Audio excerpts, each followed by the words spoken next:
Hoje nós começamos a segunda temporada do podcast C, comemorativo de 25 anos. Eu tenho aqui comigo a minha parceira nesse bate-bola, que é a advogada Ana Carolina Roger. E para essa primeira conversa, nossa convidada é muito especial, é a fundadora do escritório, Marilde Zic-Shebab.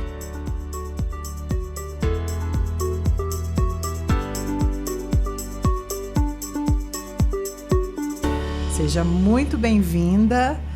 Carol, começamos com você. Por que recomeçar quando já estava para se aposentar? Na verdade, o meu objetivo de vida sempre foi a magistratura. Eu era muito feliz sendo juíza e depois desembargadora. Mas eu já tinha mais de 30 anos de serviço, de registro em INSS e tempo como servidora pública. E então, sob pressão, eu acabei me aposentando para abrir um escritório para os meus filhos que estavam terminando a faculdade de Direito.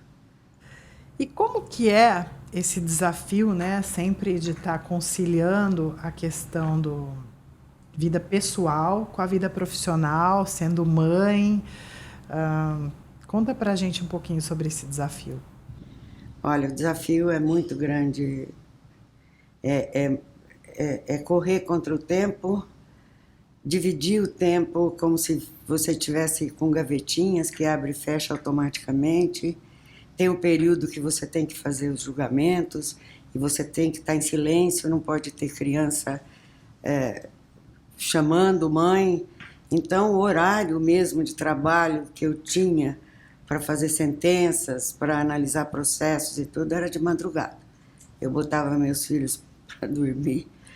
Ei, tempo doido, viu? E fazia os meus julgamentos e no dia seguinte ia para as varas do trabalho, fazia as minhas audiências e tal. Mas o período das crianças era registrado como sendo um pouco antes de tomar banho, ir para a escola, e pouco depois de voltar da escola até a hora que eu punha todos para dormir. Aí começava a hora de eu fazer os julgamentos. Então tinha que dividir o tempo do jeito que fosse possível, né? E por que o direito? Bom, eu nasci querendo ser advogada. Meu pai era tabelião e de criança ele me levava. Eu via aquele mundo de livro, aquele mundo de coisas, sobe e desce para falar com o juiz. Eu achava, assim, aquela atividade encantadora. Eu queria ser qualquer coisa, mas desde que na justiça. Eu queria ser, ora, promotora, ora, juíza, ora, funcionária de cartório, ora, tudo. Mas quando eu fiquei mais mocinha, eu decidi que eu ia fazer a magistratura mesmo. Fui fazer a faculdade de Direito, que é o primeiro degrau, e fui fazer o concurso para a magistratura. E o que te encanta, no caso, no direito do trabalho? É a humanização da sociedade.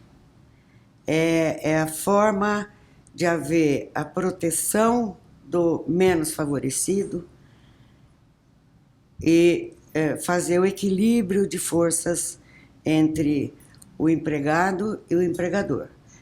Isso não existe em nenhuma outra área do direito, né? O direito aplicado com carinho, com humanização. Isso me chamou muita atenção. E, principalmente, a preocupação entre o excesso de proteção contra os empregadores, raciocinando que não há emprego sem empregadores. Isso é sempre muito bom lembrar, né? Bom Porque lembrar. E o que define um bom advogado para a senhora? Olha, primeiro estudar muito. Não existe advocacia sem estudo. Eu me lembro quando era menina, o pessoal dizia, ser médica tem que estudar muito todo dia e tal, ser engenheiro também, viver com os números e tal. A advocacia que é bom, você sai da faculdade, você vai trabalhar. Não é isso, não é isso. O advogado que não se mantém estudando a vida inteira, ele acaba sucumbindo porque toda a legislação se movimenta, se altera dia a dia. Então, não é possível você ficar quieto, achando que 20 anos atrás era assim e vai continuar sendo. Não vai. Então, nós temos modificação não só da legislação, que é feita quase que diariamente, no direito do trabalho aplicado imediatamente, diferentemente do processo civil, diferente da legislação tributária, que é só aplicada no ano seguinte, o direito do trabalho publicou, aí que começa a vigorar. Então, outra coisa que chama muita atenção, nós temos, além da CLT, que tem um volume imenso de artigos, que é a legislação do trabalho consolidada, nós temos outros artigos que viram lei, que são as súmulas. Então, você tem que ter conhecimento das súmulas, tem que saber como aplicá-las. Ao passo, e ad latere, você tem que também ficar atenta ao julgamento dos tribunais, como eles estão interpretando isso ou aquilo. Então, é muito complicado mesmo, é só para quem ama fazer isso, né? Ser advogado não é para iniciantes. Não é para os fracos. Não é para fraco, não é para iniciante, não é para quem não gosta de estudar. Tem que estudar muito.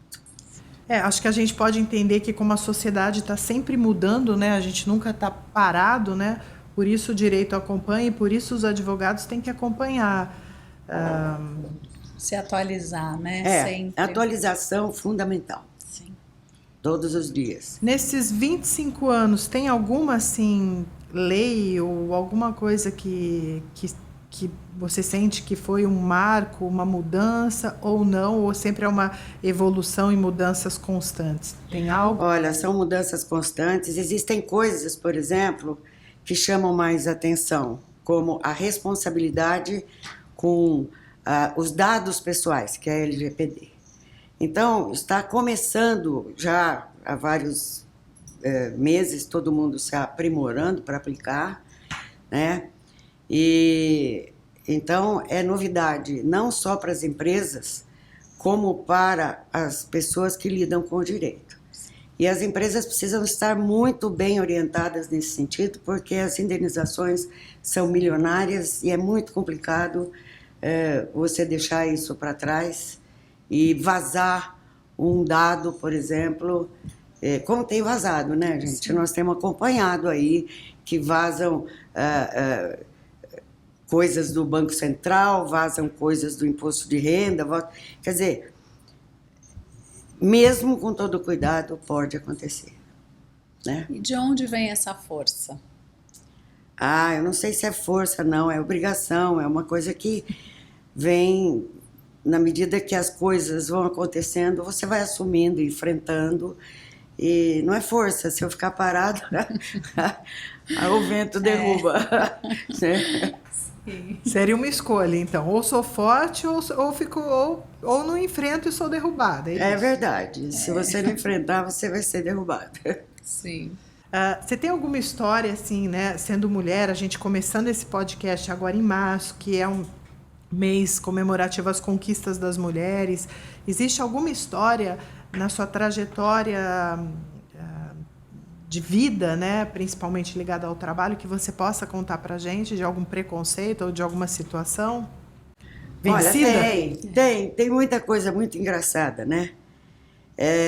Por exemplo, eu me lembro assim com muito carinho de um advogado que, ao fazer um recurso, ele quis me aplaudir e ele disse: olha, essa sentença está muito bem dada, a doutora Marilda, julgadora, apesar de ser mulher, ela entendeu perfeitamente. Eu fiquei, coitadinho, ele quis ser gentil comigo E no fim ele me fez rir, e eu vi, vamos dizer, aquele desenho do homem macho alfa, né? Que tá, pô, ela é mulher, mas mesmo assim. Então, ela foi né? brilhante. Ela conseguiu me enxergar, né? Sim. Então é muito complicado. Teve muita diferença. Por exemplo, quando eu cheguei em Franca para substituir um juiz, né? Veio lá, nossa, uma juíza mulher, fotografia, veio rádio, veio jornais. Então, como é que a senhora vê essa história, apesar dessa senhora ser mulher e tal, a senhora alguma vez foi ridicularizada, alguma vez a senhora sentiu que não te... Eu falei, não, nunca senti nada, o pessoal sabe muito bem o que é uma autoridade, o que é outra, né? Sim. Eu senti, por exemplo, quando eu comecei a advogar, lá antes de prestar concurso para magistratura, que cliente batia na minha porta e que era, naturalmente, era uma porta sem secretária, porque era pobrinha, não tinha essa história de um escritório, né? E aí ela batia, a gente abria e falava assim, eu vim aqui falar com o advogado. Pode falar, sou eu. Não, eu quero falar com o advogado. Entendeu? Então, só bate em outra porta, porque aqui só tem a advogada. São essas coisas que a gente leva, mas acaba levando na piada, né? Porque se você for colocar nos ombros essas rejeições seculares, você não faz nada. Sim. Né? É por aí. E que bom que, de alguma maneira, né, assim, as coisas têm mudado um pouquinho, né? Pelo menos. Mudaram muito, não foi um pouquinho, não. Mudaram muito. Mesmo na época de prestar o concurso para a magistratura, o que se dizia é que mulher não entrava. Mulher não entrava e não entrava e não entrava. Muitas conquistas, né?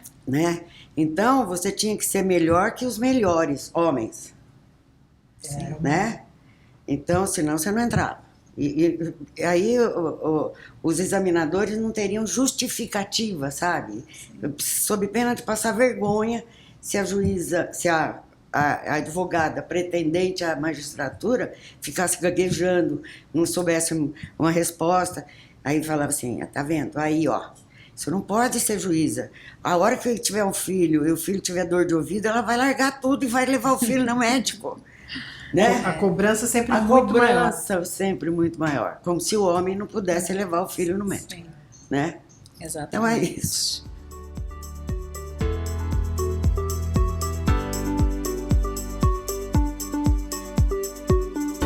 E agora vamos aí para um bate-bola bem gostoso. Carol, você começa? Sim. Trabalho. Trabalho. Trabalho é trabalho muito pesado, né? A gente tem que arranjar uma forma de dividir o tempo e conseguir se organizar para desenvolver o trabalho por excelência, sabe? Não adianta você desenvolver um trabalhinho aqui, fala tipo, cumprir minha obrigação, não. Você tem que fazer um trabalho que seja bom o suficiente para convencer magistrado de que você tem razão e de que os objetivos estão sendo alcançados, tanto da parte do empregado como da parte do empregador. Eu estou falando de justiça do trabalho, né? Então, o advogado, quer esteja de um lado, quer esteja do outro, ele tem que se esmerar para convencer. E sem nhenhenhê, não é nhenhenhê, é juridicamente o que é, sabe? Tem muita gente que fica, coitadinho, coitadinho, para ver se o juiz chora. O juiz não chora, ele está na lei, ele está examinando o processo, e ele está examinando as provas, e ele se convence ou não se convence. Aí que está. Mãe. Mãe, é tudo manhê, né? É tudo manhê. Tudo.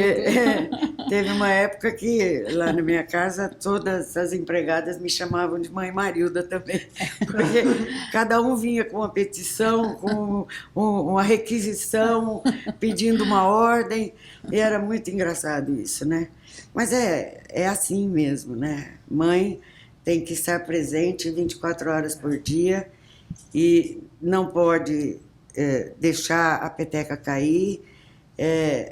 O filho sempre tem muitas importantes requisições, às vezes porque aconteceu uma tragédia na casa de um amigo, às vezes porque ele está chorando porque perdeu um amigo, sabe? A gente tem que pegar no colo, dentro das necessidades da criança, e pensar que isso vai acabar, porque a criançada vai virar homem, mulher, vai crescer, e aí a demanda, apesar de ser maior, pode ser com hora marcada. Sim.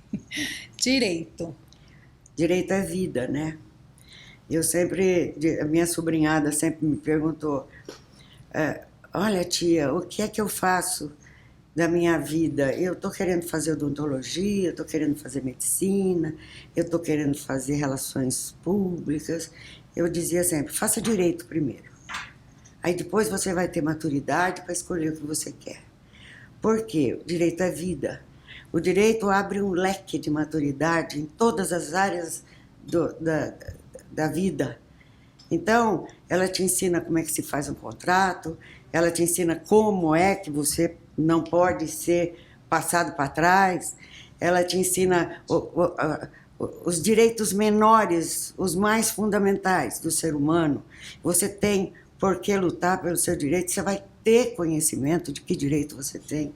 Então, o direito é vida, é começar do zero. Eu, pessoalmente, sempre disse que no colégio, na escola primária, os professores deviam ensinar por que é que a gente tem que obedecer à legislação do trânsito, por que a gente não pode atravessar no vermelho, quais são as consequências. Você pode ser atropelado, você pode ser morto. Se você acontecer alguma coisa, quem está dirigindo o carro vai ser penalizado. Sabe, essas coisas mínimas que a criança passa desapercebido para a criança, mas que é, desde o começo, uma lição de cidadania.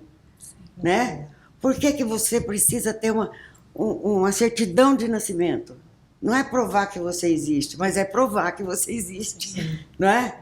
Você sabe que você existe, mas tem um papelzinho lá que diz que hora que você nasceu, como é que foi, você é filho de quem, né? Então, é cidadania. A criança precisa aprender cidadania desde o começo. Excelente. Né? Família? É tudo na vida. Família não dá, gente, para ficar explicando o que é família. Família, desde Jesus Cristo, Maria, São José, que hoje é dia de São José, né?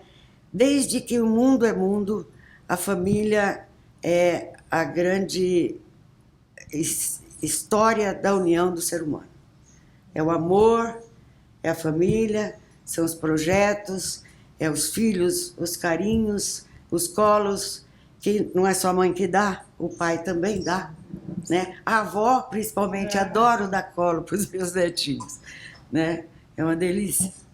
Sociedade.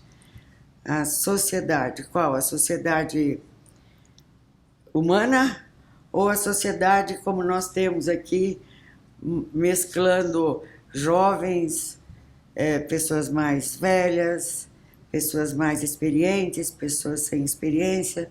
É sempre... É como você começou, né? O que é a família, e a gente trabalha em que, desde o começo, a gente aprende que a família é a célula máter da sociedade. A sociedade é um arremedo da família. Então, nós temos famílias desajustadas, nós temos famílias ajustadas, tudo depende da organização interna entre os componentes da família, né? Então, tem famílias que acolhem, tem famílias que desacolhem. E no trabalho é a mesma coisa, na sociedade humana é a mesma coisa, né? Muitas vezes você não se dá com uma determinada pessoa sem você saber por quê, né? É questão de olhar e de se sentir bem e de repente você faz uma amizade com essa pessoa que você diz, nossa, nunca pensei que seria assim, né? Então, nós somos todos mutantes. A sociedade muda, o ser humano muda, a família muda, né? E nós temos que estar preparados para isso. E equipe? É bom. É. Trabalhar com a equipe é a coisa mais gostosa do mundo. É necessário, porque é né? necessário, porque oxigena, sabe? Porque, você vê, com a idade que eu tenho, que eu fiz 77 anos, essa meninada que entra no escritório tem outra visão de mundo, outra visão de vida. E isso ensina a gente. Da mesma forma que a gente ensina o pessoal que vem trabalhar, que vem fazer estágio, vem como advogado júnior, vem como sênior, outras visões de mundo e de vida, né? Sim. E isso acontece também com os magistrados. Tem uma outra visão de mundo que a gente. Então, a gente também tem que se adaptar às alterações que existem no mundo, porque a legislação acaba tendo que se alterar, acaba tendo que se adaptar a tudo que existe à nossa volta. História. História, muita história. Muita história, muita história. Nossa, eu rodei o estado de São Paulo inteiro, sendo juíza substituta de uma vara, da outra. Fui juíza titular em Votuporanga, São Carlos, Franca, Sorocaba, São Paulo, antes da criação da 15ª região, né? Essa história é uma história que vai calando fundo e vai ensinando também. Por que ensina? Porque, por exemplo, na região que eu moro, Bebedouro, que é a região, era a terra da laranja. Barretos, que eu fui juiz em Barretos muito tempo, era a terra do gado, dos frigoríficos, tinha laranja também. Então, você tem que se integrar ao tipo de trabalho desenvolvido em várias cidades onde você vai trabalhar. Então, a Americana, por exemplo, é área de tecelagem. Você tem que correr atrás e saber o que é, como é que se faz, quais são as insalubridades, quais são as periculosidades que existem nesse tipo de trabalho, né? E você acaba trabalhando o trabalho, né? Você acaba entrando dentro da indústria, você acaba entrando dentro da usina, você acaba entrando no trabalho rural. Você vê o empregado tirando a laranja do pé, como é que ele tira, como é que ele pode se machucar, quais são os agrotóxicos que precisam tomar cuidado. Então, ser juiz do trabalho é abraçar o mundo e todas as atividades, desde ferreiro, desde tecelão, desde trabalhador de usina, frigorífico, todas as atividades humanas passam pela mão do juiz do trabalho. Então, isso também enriquece muito na hora de repente, você ser advogado, você saber o que é que trabalha, como é que trabalha uma determinada pessoa, um determinado segmento econômico da sociedade. Muito bom. E com isso, muita história, né? Muita história. Muita história. Agora, sim, um filme para citar. Um filme, Assim Caminha a Humanidade. Um livro. Sei que são muitos, mas... São muitos. Um livro, são muitos livros muito bons que eu tenho lido. Tem um que eu li na juventude, que me chamou muita atenção, que inclusive é outra visão de mundo, né? Chama-se Uma Folha na Tempestade, do Lin Yutang. É um livro que mostra a cultura chinesa, japonesa, oriental, em comparação com a nossa cultura. E é muito interessante como é visto o amor, a responsabilidade, o cuidado, Eu li esse livro, eu devia ter uns 15, 16, 18 anos, porque eu era uma leitora assídua. Sim. Mas já reli esse livro mais umas 2 ou 3 vezes, que eu acho muito interessante.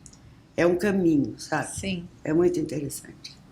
E sobre tecnologia? A tecnologia, primeiro de tudo, me assusta. Começar com tecnologia é muito complicado. Eu preciso sempre de uma pessoa perto de mim para me ensinar. Eu já aprendi muito. Eu sempre fui muito boa datilógrafa. Eu escrevo sem olhar na tela, eu posso ver o que está escrito no papel, num livro, eu posso copiar com a mão. Isso aí, para mim, é o de menos. Aprendi a registrar, a salvar e a mandar. E parei nisso.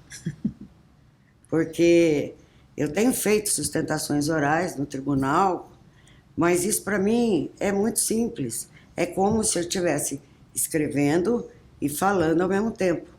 E aquilo exatamente que eu escrevi, exatamente como é que eu penso. Mas se de repente faltar som, gente do céu, como é que eu faço? O virtual agora, O né? virtual é complicado. O medo de repente você querer falar. Eu estou sempre com o meu celular do lado. Porque eu já fiz, inclusive, reuniões com o celular. Porque o celular não tem trique-trique, é o computador que tem. Sim. Né? Então, muitas vezes eu fiz reunião com o celular, porque eu não aparecia e a minha voz não saía.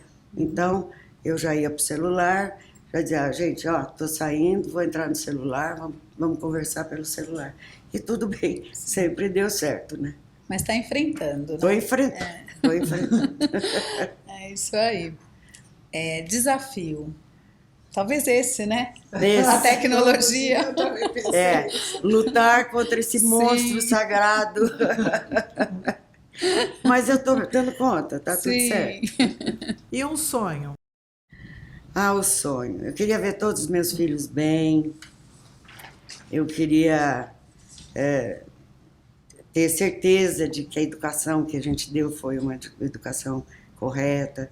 Parece que foi. Mas a gente se vê em outra dimensão, vendo os filhos enfrentando a vida e o mundo, né? É o sonho, eu acho que é o sonho de toda mãe, de todo pai, é ver os filhos bem, os netos bem, sabe? E formando uma família interessante, gostosa, que se ama, sabe? O ser humano é assim, né? E 25 anos para você? Nossa, passou como se fosse um avião a jato. É o tempo que a gente não vê passar. Parece que foi ontem que eu me aposentei e parece que foi ontem que eu comecei o escritório aqui. Porque afinal são 25 anos, São né? 25 anos. Sim. Passaram. Eu não vi esse tempo passar. Eu acho que foi tudo bem. Eu acho que o escritório veio demonstrar que veio para ficar, que no escritório tem pessoas competentes, que desenvolvem as suas habilidades, que aprendem, que ensinam também, né? E esse tempo todo de 25 anos veio demonstrar para mim, para os nossos clientes e para o pessoal que trabalha com a gente, que nós viemos para ficar e que nós temos muito para dar e que nós somos competentes e que nós somos estudiosos, que nós lutamos pelo cliente, né? Eu acho que 25 anos serviram para sedimentar, né?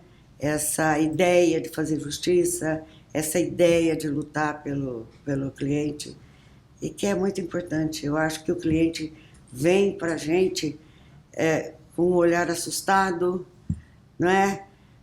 Com medo, né?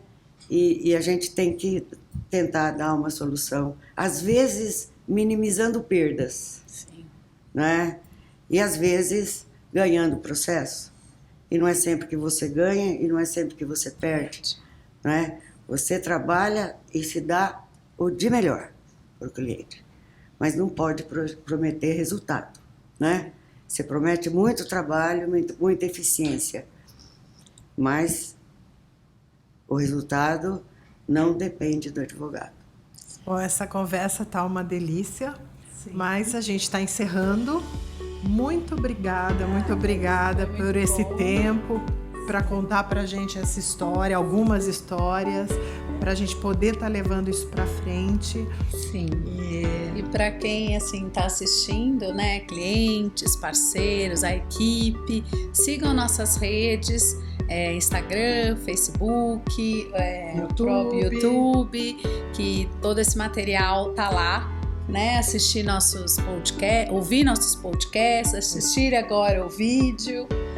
E é isso aí, né? Muito obrigada. Vamos para os próximos podcasts. Sim. E 25 anos. Isso mesmo. Muito obrigada. Beijo para vocês, Obrigada. estou sempre às ordens, um abraço.